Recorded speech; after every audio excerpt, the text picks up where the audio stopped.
बच्चों इस टाइप के क्वेश्चन को कैसे हल करें स्टेप बाय स्टेप सीखेंगे। यहाँ पर यदि दो पूर्ण संख्याओं का अनुपात यानी रेशियो एक्स वाई है तथा उनका एचसीएफ जेड है तो आपका एलसीएम क्या होगा। बच्चों बिल्कुल सिंपल है, आप जानते हैं आपके पास रेशियो कैसे आता है।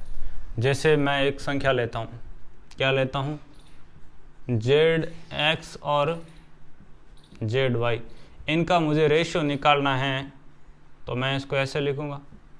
तो यहाँ पर z से z कट जाएगा, आपके पास रेशियो क्या आएगा, x रेशियो y आएगा। ठीक है, ओके। अब ये समझो कि ये जो z है ये इन दोनों में क्या है, कॉमन है। ये समझ लो कि ये किसी संख्या के फैक्टर है, यानी z गुणा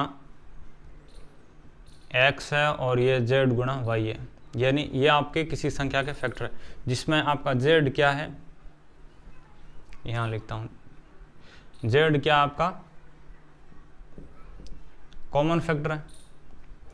और HCF आपका कैसे आता है बच्चों, HCF आता है आपका कॉमन फैक्टर से, यानी यहाँ पे HCF दे रखा है, इसका मतलब रेशो में जो आपका फैक्टर कटेगा वो कौन है, एक्चुअल में z है, ये कहना चाह रहे हैं। यानी ऐसे समझो जब आपको रेशियो दे रखा है, HCF दे रखा है, तो वो संख्या क्या बनेगी, इनके साथ आपका z आ जाएगा। ठीक है, क्योंकि रेशियो में z से z आपका कटा है। और HCF कैसे आया होगा, जब उनके फैक्टर में आपका दोनों में z है। ठीक है, यानी ऐसे समझो रेशियो में आपका जो कॉमन फैक्टर होते हैं वो कैंसिल हो जाते हैं, कट जाते हैं। समझ गए। अब आपके पास ये दो संख्याएं आ गई। अब आप जानते हैं प्रोडक्ट ऑफ